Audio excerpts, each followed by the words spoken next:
ב-7 באוקטובר נקראנו לדגל. 350 לוחמים ולוחמות של גדוד 184 הגיעו בן רגע מכל רחבי העולם. על חשבונם האישי, בלי שאלות, בלי פחדים, בלי מורא, פשוט התייצבו למשימה. במהלך ההכנות הבנו שאנחנו חייבים להיות במוכנות מלאה. זה או אנחנו או הם. הפעם זה אנחנו. אנחנו חייבים לנצח. אותם חופשי בארצנו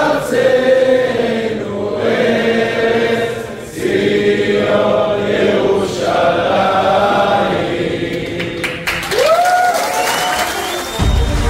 הכנו את הכלים, מילאנו את הגוף ברוח גבורה, שאבנו כוחות עצומים מעם ישראל ויצאנו לדרך.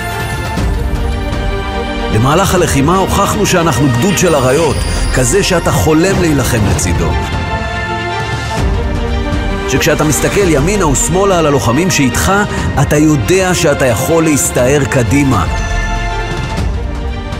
בכל ימי הלחימה לא נשברנו, לא עזבנו, רק שאפנו קדימה, למשימה הבאה. לכל גדוד יש מורשת. לנו יש וואחד מורשת להמשיך. בתור הגדוד הכי מאותר בצה"ל, אנחנו יודעים שיש לנו אחריות כבדה על הכתפיים.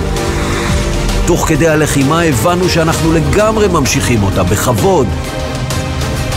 פלוגות הטנקים, פלוגת החרמש, פלוגת המפקדה, מחלקות הרפואה, הקשר, החימוש, הרכב, המבצעים והלוגיסטיקה. כולנו יחד נתנו את הנשמה. לא ויתרנו, הרמנו את הרוח כשהיה צריך והמשכנו להסתער. זוהי מלחמה על הבית של כולנו. זוהי מלחמה על עתיד מדינת ישראל. זוהי המלחמה שכאשר נחזור הביתה, נסתכל לילדים שלנו בעיניים ונגיד שעשינו את הכי טוב שיכולנו. גדוד 184, עם ישראל חי,